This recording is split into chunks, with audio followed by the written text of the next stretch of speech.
Salut tout le monde, bienvenue à l'émission Zoothérapeutiquement atypique.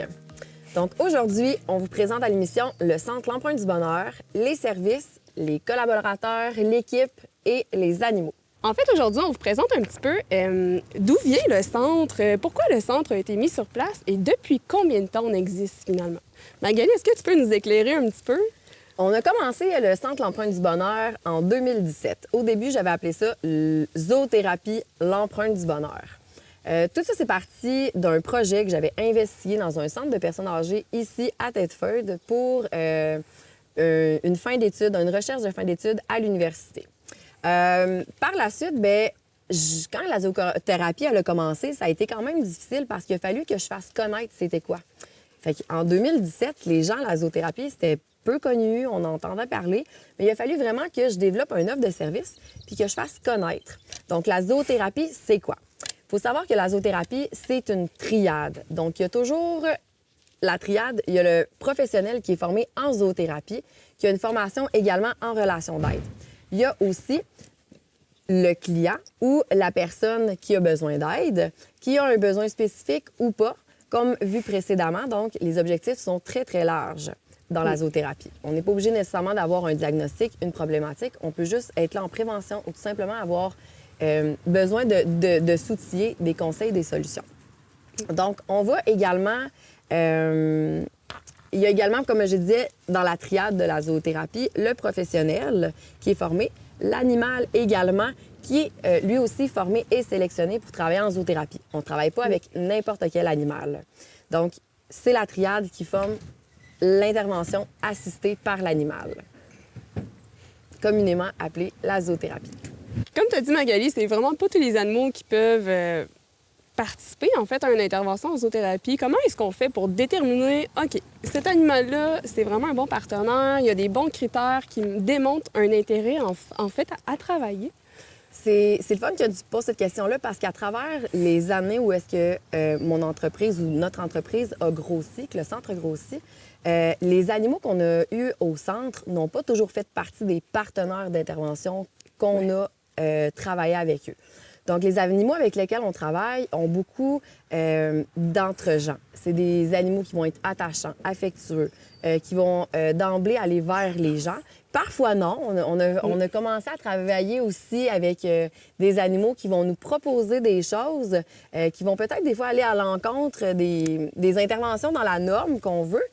Par exemple, le lapin qu'on veut seulement approcher, nourrir, qu'on veut sensibiliser, travailler les émotions et tout. Mais on va peut-être travailler, comme par exemple avec le canard, qui va venir créer une certaine anxiété, émotion, stress.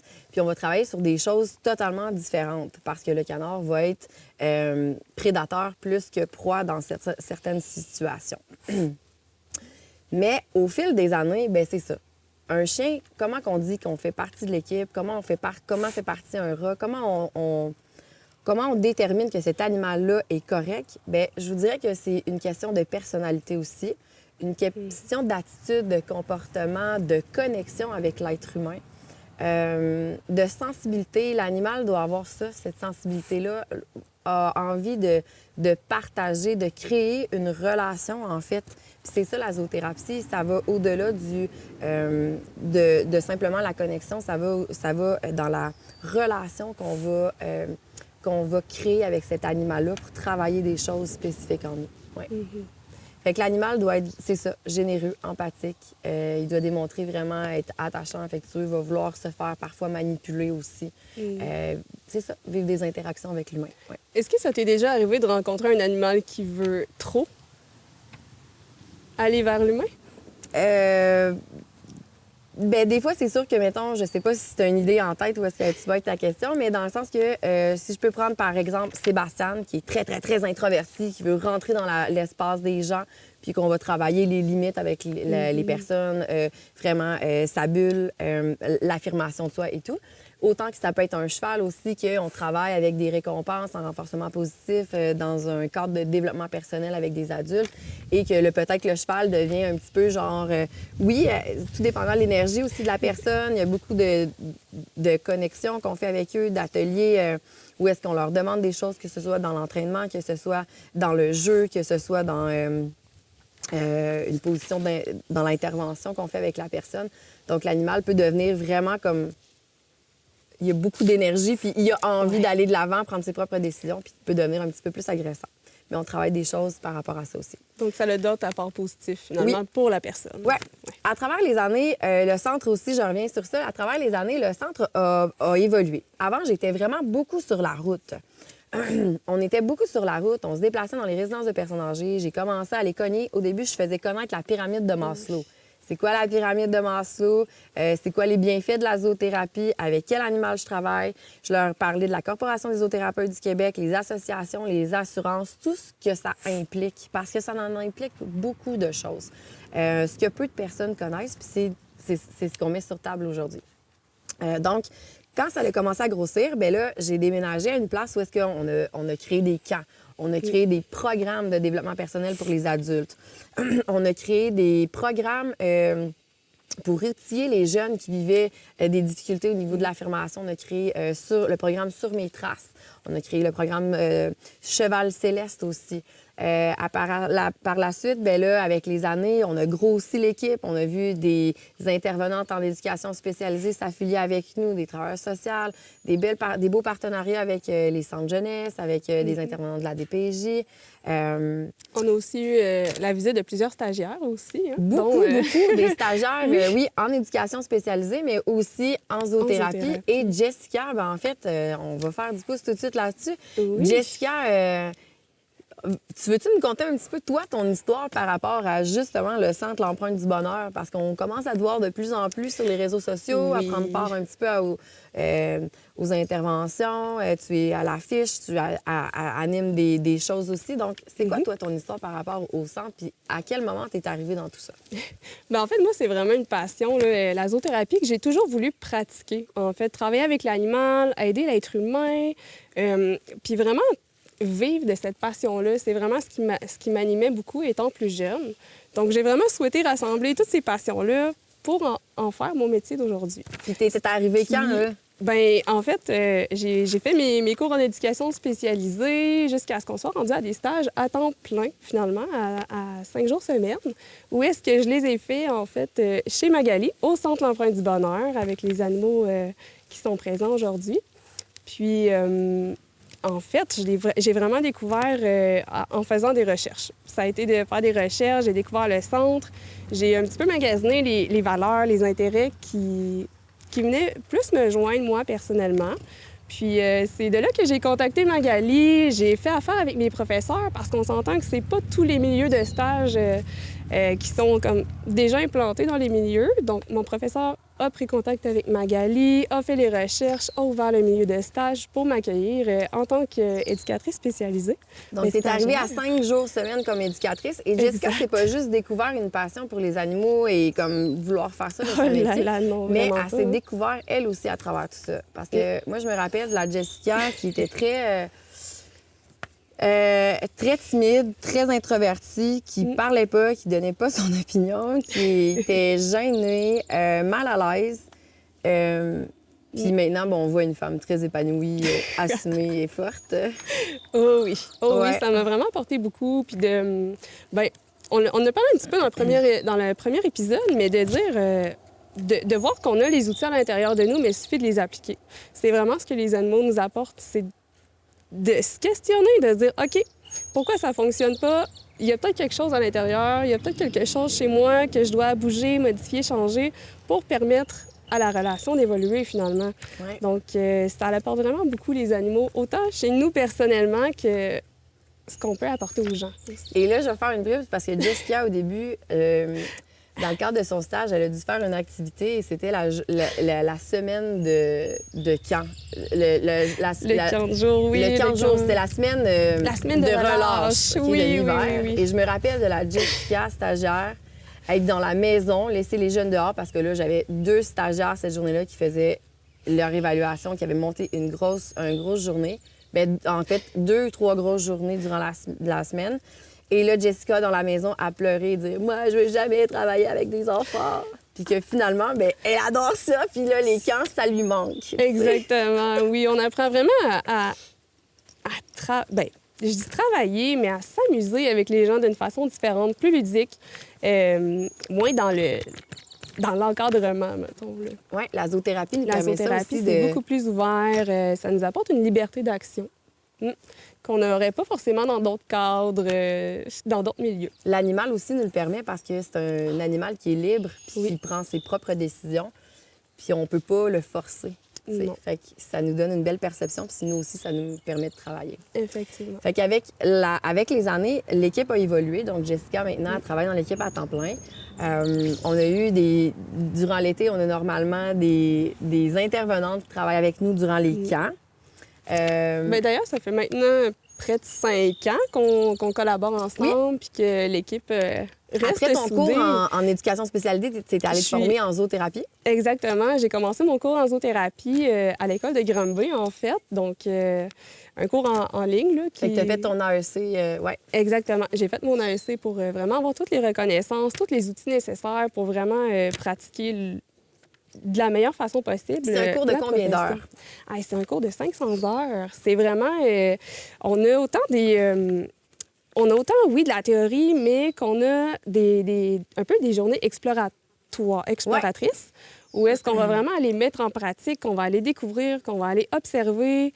On va vraiment mettre sur pied vraiment des grilles d'évaluation pour bien sélectionner un animal. On va apprendre beaucoup sur le bien-être de l'animal aussi.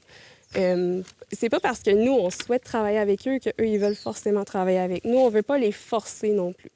Donc, on reste vraiment dans la liberté de l'être et de l'animal. Donc, les partenaires avec lesquels on s'est mis à travailler au cours des années, donc, il y a eu le chien, il y a eu les chevaux qui ont fait partie de ma vie. On travaille maintenant avec, comme on a dit dans l'autre épisode, des canards, on travaille avec des chèvres, on travaille avec des cochons, on travaille avec des lapins, on travaille avec toutes sortes d'animaux. Et chacun a des particularités pour travailler des objectifs spécifiques. Je vous dirais que pourquoi j'ai mis le centre sur pied, c'était vraiment pour aider les gens, justement. La mission, là, c'est vraiment aider les gens puis les accompagner à devenir la meilleure version d'eux-mêmes, un coup de patte à la fois. Parce que dans la vie, on vit des difficultés, tous en vivent, puis c'est pas toujours facile. Puis en intervention, on les aide à s'accomplir un petit peu à la fois, puis vivre des réussites. Je voulais voir aussi, dans le fond, l'équipe est beaucoup avec d'animaux, mais on a aussi une équipe multidisciplinaire dans plusieurs milieux, en fait. Parce qu'il faut savoir que le centre, oui, on a des programmes à domicile, chez nous, au centre. On a des programmes de développement personnel avec les chevaux. Je pense à Cheval Céleste. Je pense au Membership Équilibre. Poney en cavale avec les adolescents.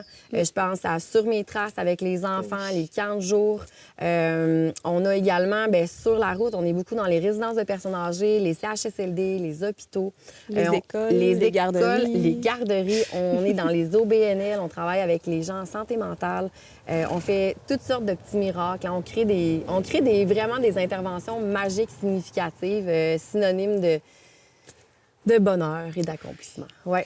Puis, en fait, on a, depuis plusieurs années, eu quand même plusieurs partenaires. Tu sais, je pense entre autres au Centre de pédiatrie sociale, où on est là souvent, que c'est important de mentionner, qu'on a un super beau partenariat, qu'on a des beaux programmes avec eux autres. On a des résidences, comme je pense à la résidence Saint-Rosaire, qu'on est là 2 fois par semaine, qui ont eu une belle subvention aussi pour nous accueillir, où est-ce qu'on voit les gens, en fait, maintenir incroyablement leur capacité, autant cognitive, physique, sociale, affective. Oui, c'est ça que j'allais dire. On les voit bien créer des liens entre eux. C'est vraiment... avec les animaux. Oui. Puis, puis à même titre que quand on arrive à quelque part, hein, les gens, ils sont comme... c'est pas Allô Jessica, allô Magali. Non, c'est Allô Willy ou tu sais Allô Roméo. Les gens, ils développent un sentiment, c'est vraiment de l'attachement là, envers les animaux, quasiment plus qu'envers nous. C'est quelque chose d'intense, là, mais on le sait ce qu'ils vivent, puis moi, je le ressens, puis c'est beau, c'est vraiment beau, la connexion là, que les gens ont avec les animaux. Puis les animaux le ressentent aussi. Quand on arrive le matin, on va en reparler dans un autre épisode, mais les animaux ont envie de venir travailler. Le Centre de l'Empreinte du Bonheur, c'est des gens qui sont, oui, atypiques, mais c'est des clients qui ont des missions qui ont des missions, qui ont des désirs, qui ont des choses. C'est des animaux, c'est des partenaires, il y a beaucoup de gens.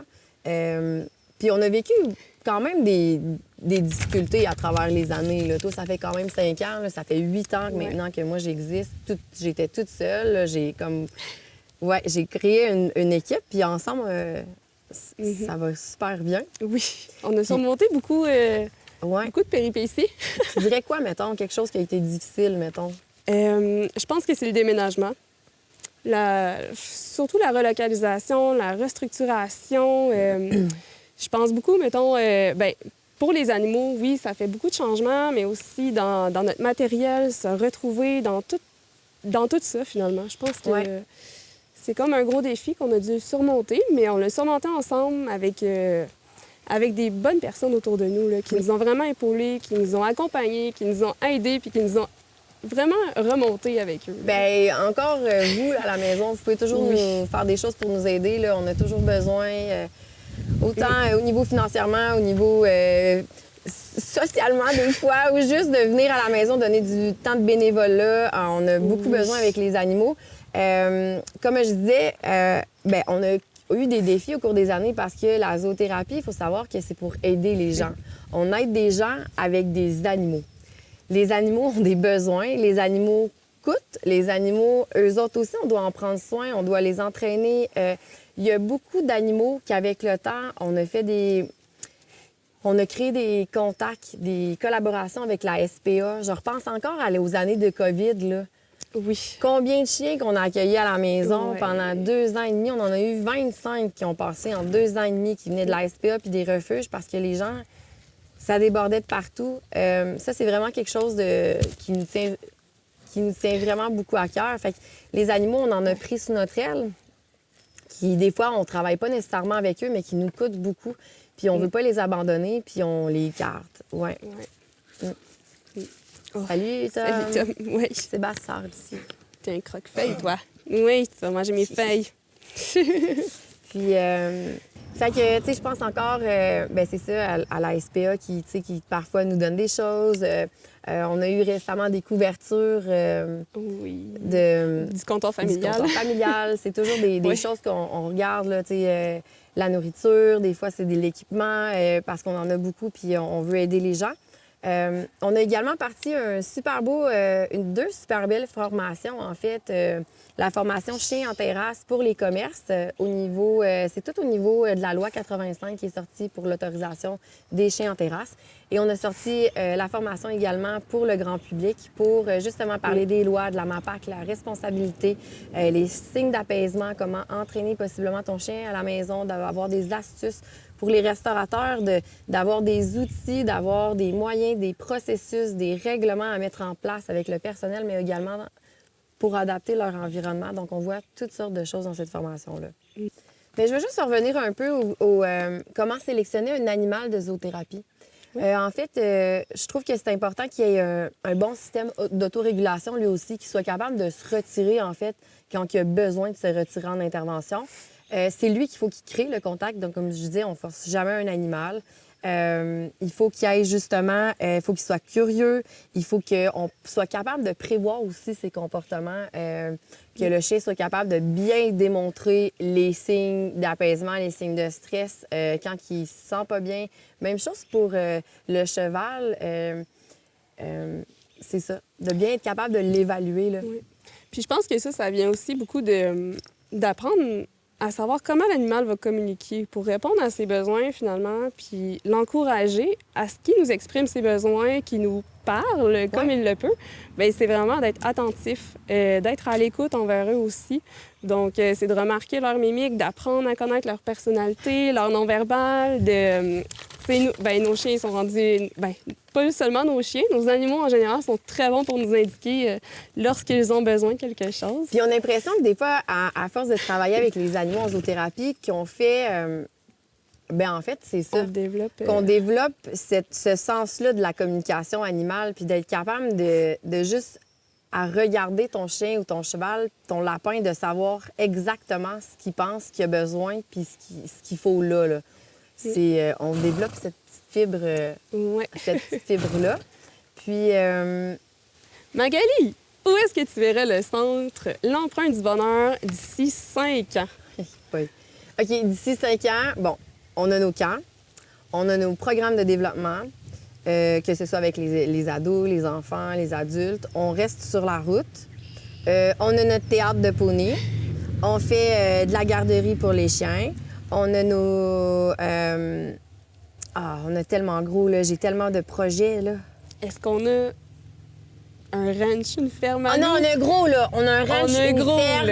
On a tous nos animaux. On a peut-être dupliqué le nombre d'animaux. Ah oui. Oh, puis là, on va avoir plus de partenaires, on va avoir plus de gens qui vont collaborer avec nous. On a déjà des gens qui croient en nous puis qui veulent investir puis qui vont investir et qui ont déjà investi.